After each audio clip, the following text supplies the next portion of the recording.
नमस्कार साथियों, प्रेम की बात में आप सभी का स्वागत है। उम्मीद करता हूं आप सभी बेहतर होंगे और इस वीडियो को अंत तक देखिएगा ज़रूर, क्योंकि ये वीडियो बहुत ही महत्वपूर्ण है। दोस्तों, 30 मार्च की तारीख याद कर लीजिए। 30 मार्च के बाद इस देश की राजनीति में बहुत बड़ा परिवर्तन होने जा रहा है। और ऐसा मैं क्यों कह रहा हूँ, इसी को मैं समझाने का प्रयास करूँगा, इसलिए इस वीडियो के अंत तक जरूर बने रहिएगा। दोस्तों, आप सभी को पता होगा कि आरएसएस का जो मुख्यालय है नागपुर में, वहाँ पर 30 मार्च को प्रधानमंत्री नरेंद्र मोदी जा रहे हैं और भाजपा के शासन काल में देश के ये पहले मुख्यमंत्री प्रधानमंत्री हैं जो आरएसएस के हेडक्वार्टर जाएंगे। क्योंकि इससे पहले अटल बिहारी वाजपेयी भी थे, लेकिन प्रधानमंत्री रहते हुए वो आरएसएस के मुख्यालय नहीं गए थे। लेकिन इस बार ये महत्वपूर्ण क्यों है, ये जानना जरूरी है। वहाँ पर माधव नेत्रालय का एक्सटेंशन बिल्डिंग बनने जा रहा है, जिसका शिलान्यास का कार्यक्रम प्रधानमंत्री के हाथों होना है। पहले खबर ये आ रही थी कि प्रधानमंत्री तो वहाँ जाएंगे, लेकिन आरएसएस प्रमुख मोहन भागवत उस कार्यक्रम में नहीं रहेंगे।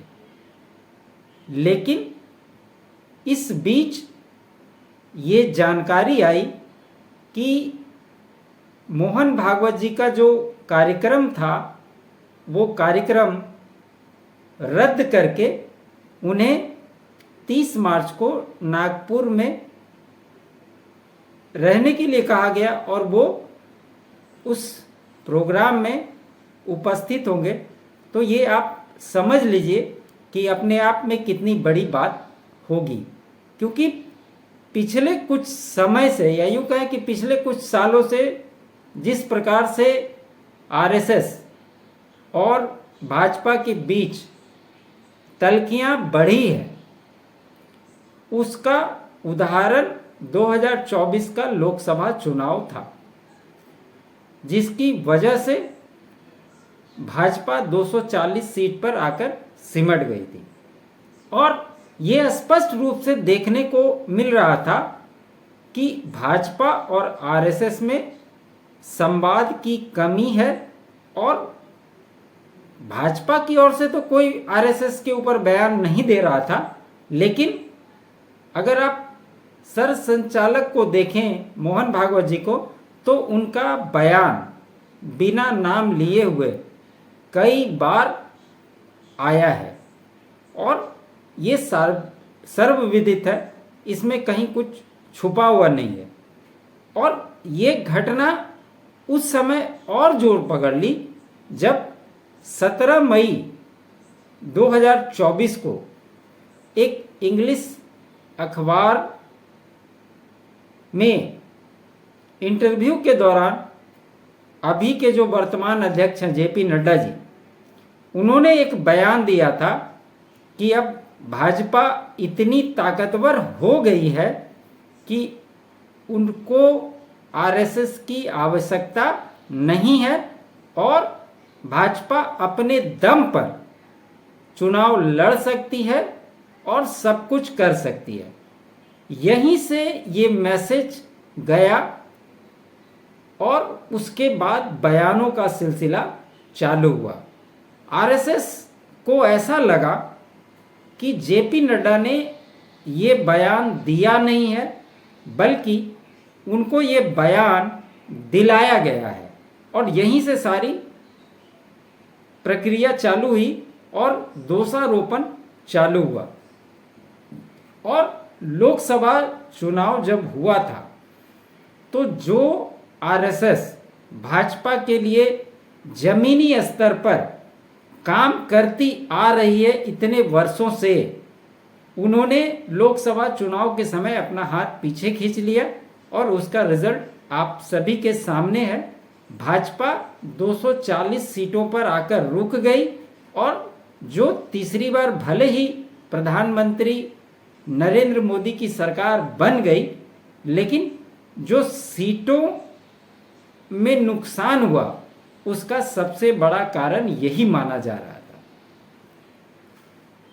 इससे पहले अगर आप देखें तो मोहन भागवत जी ने कई बार मंचों से बिना नाम लिए हुए प्रधानमंत्री पर सीधा हमला किया है। अगर इनकी मुलाकात की बात अगर आप देखें तो जब 22 जनवरी को अयोध्या में प्राण प्रतिष्ठा थी, उसमें आपने देखा होगा कि मोहन भागवत जी शामिल हुए थे, लेकिन वहां पर कोई ऐसी बात हुई होगी ये बिल्कुल संभव नहीं है, क्योंकि ये वो एक अलग तरह का कार्यक्रम था। अब आरएसएस की एक बैठक हुई बेंगलोर में 21 से 23 मार्च को, प्रतिनिधि सभा की बैठक थी और 30 मार्च को मोहन भागवत जी इस कार्यक्रम में रहेंगे। तो जाहिर सी बात है कि जब प्रधानमंत्री वहाँ पे जाएंगे तो मोहन भागवत जी से मुलाकात होगी और जो इतने दिनों से आक्षेप लगाए जा रहे थे उस पर कहीं ना कहीं पूर्ण विराम लगेगा। इसके एक और पहलू है, वो ये कि आप सभी देख रहे हैं कि भाजपा के नए अध्यक्ष का चुनाव अभी तक हुआ नहीं है। हमने भी इससे पहले वीडियो बनाया, उसमें कई नामों की चर्चा हुई, उसमें से नामों को फाइनलाइज करके भी आपको बताया कि ये 2 नाम प्रमुखता से लिए जा रहे हैं। लेकिन आपको पता है कि कई सारे लोगों के नाम चलते जरूर हैं, लेकिन माना यह जा रहा है कि 30 तारीख की जो बैठक होगी इसी में अगले भाजपा के अध्यक्ष कौन होंगे उनके नाम पर भी मोहर लग जाएगी। अब एक घटना हुई थी जब एकनाथ शिंदे ने शिवसेना तोड़कर भाजपा के साथ जाने का फैसला किया था और भाजपा ने एकनाथ शिंदे को महाराष्ट्र का मुख्यमंत्री बना दिया था। तो इसके चलते भी आरएसएस के जो लोग थे वो समझ नहीं पा रहे थे कि आखिर ऐसा क्यों हुआ। और जो मैंने संवादहीनता की बात की, इन्हीं सब कारणों से आरएसएस को लग रहा था कि भाजपा अब अपने मन की कर रही है, उसे इसकी जरूरत नहीं है, संघ की आवश्यकता नहीं है। जो जेपी नड्डा ने कहा वो अभी भी उसी के हिसाब से काम कर रही है और ऐसे ही दूरी ये अभी तक दिखाई दे रही थी, जिसको कि एक फाइनल कंक्लूजन पे पहुंचने के लिए ये मुलाकात होनी जरूरी है। इसलिए मैं कह रहा हूं कि 30 तारीख के बाद इस देश की राजनीतिक दृष्टिकोण बिल्कुल बदल जाएगी। ये आपको आने वाले समय में दिखाई भी देगा। यही संघ है जब अटल बिहारी वाजपेयी की सरकार थी, उस समय के जो सरसंघ चालक थे के सुदर्शन जी, सुदर्शनी जागरण मंच के दत्तोपंत देवी जी और विश्व हिंदू परिषद के अशोक सिंघल, इन्होंने प्रेस कॉन्फ्रेंस करके अटल बिहारी वाजपेयी की सरकार को राष्ट्र विरोधी घोषित कर दिया था। सोचिए, और क्यों घोषित किया था? क्योंकि उस समय सरकार इंश्योरेंस सेक्टर में एफडीआई लाने का विचार कर रही थी। और दूसरा, ब्रजेश मिश्रा जो पर्सनल सेक्रेटरी थे और उस समय के नेशनल सिक्योरिटी एडवाइजर भी थे, उनसे आरएसएस को नाराजगी थी, क्योंकि न वो आरएसएस के थे न विश्व हिंदू परिषद से उनका कोई दूर दूर तक का नाता था।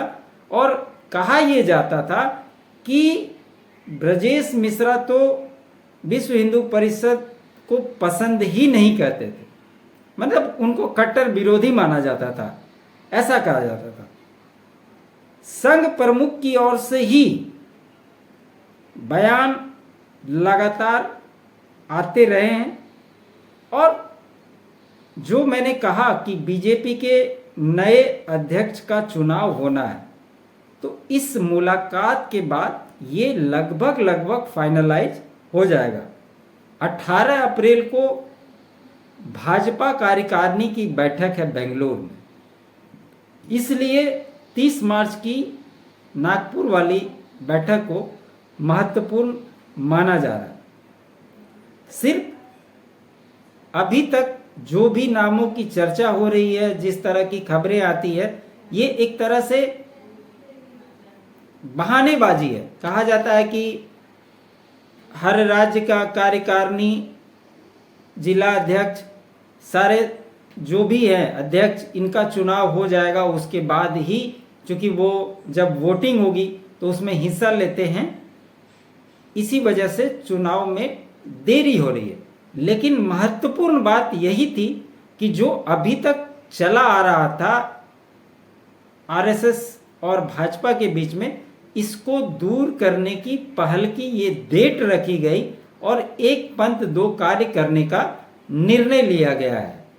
इसी वजह से ये टल रहा था, और आप देखिएगा कि जब वो बैठक होगी तो लगभग अप्रैल के प्रथम सप्ताह में, या जो 18 तारीख को बैठक है उससे पहले भाजपा का अगला अध्यक्ष कौन होगा उसके नाम पर मुहर लगना तय है। ये निश्चित है कि जो भी अध्यक्ष बनेगा वो 2029 का लोकसभा चुनाव भी कराएगा। आरएसएस ये चाहता है कि भाजपा देश में सरकार जरूर चलाए, लेकिन संगठन की बागडोर जो है वो आरएसएस के हाथ में हो। लेकिन राजनीतिक दृष्टिकोण से अगर आप इसको समझने की कोशिश करेंगे तो ये कभी संभव नहीं हो सकता, क्योंकि एक पावर सेंटर के पैरेलल अगर दूसरा पावर सेंटर बनेगा तो सरकार और संगठन में सामंजस्य बैठाना बहुत ही मुश्किल हो जाएगा, और ऐसे में सरकार चलाना भी मुसीबत हो जाएगी।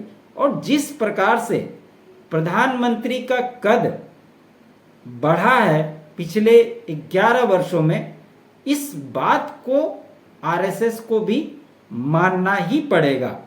और अगर प्रधानमंत्री की बात करें तो उन्होंने हमेशा अपने बयानों में, अपने निर्णयों में राष्ट्र प्रथम को तवज्जो दी है, और उसी के आधार पर काम करते रहे हैं। आपको याद होगा कि विदेश में एक पॉडकास्ट हुआ था प्रधानमंत्री जी का, उसमें उन्होंने खुले मन से अपने जीवन के बारे में बताया, और उस दौरान आरएसएस की क्या भूमिका रही इसके बारे में भी वो खुलकर बोले और प्रशंसा की। लेकिन अगर बात करें सर संघ चालक मोहन भागवत जी की, तो उनकी ओर से कभी प्रधानमंत्री की प्रशंसा नहीं की गई। अब जब संघ प्रमुख ने अहंकार का मुद्दा उठाया था तो मोदी जी ने भी अपने अंदाज में ये बताने की कोशिश की कि उनके लिए राष्ट्र प्रथम ही हमेशा सर्वोपरि है, और वो उसी दिशा में काम करते रहे हैं और उसी दिशा में काम करते रहेंगे। जबकि इतनी बार बयान आने के बावजूद भी प्रधानमंत्री ने कभी आरएसएस पर कोई भी टिप्पणी नहीं की। और लोकसभा चुनाव के बाद जिन 5 राज्यों में विधानसभा के चुनाव हुए, उसमें जब आरएसएस मजबूती से ग्राउंड पर उतरा तो उसका परिणाम हम सभी ने देखा, और किस प्रकार से हरियाणा, महाराष्ट्र और दिल्ली भाजपा ने अपनी सरकार बनाई। जम्मू कश्मीर के चुनाव में जम्मू में वन साइडेड जीत की। झारखंड के परिणाम एक अपेक्षाकृत नहीं आए, लेकिन फिर भी भाजपा ने वहां अच्छा प्रदर्शन किया। तो ये आरएसएस को भी अच्छी तरह से पता है कि एक दूसरे के साथ मिलकर चलने में ही दोनों की भलाई है। अगर आज भाजपा के लिए आरएसएस खड़ी होती है और भाजपा उसकी वजह से सत्ता में आती है, तो इससे देश के भला होने के साथ साथ आरएसएस को भी मदद मिलता रहेगा। लेकिन जब सत्ता ही नहीं रहेगी तो आप कितने भी प्रयास कर लें, इससे कुछ भी होने जाने वाला नहीं है। और ये बातें अब लगता है कि दोनों को समझ में आ गई है और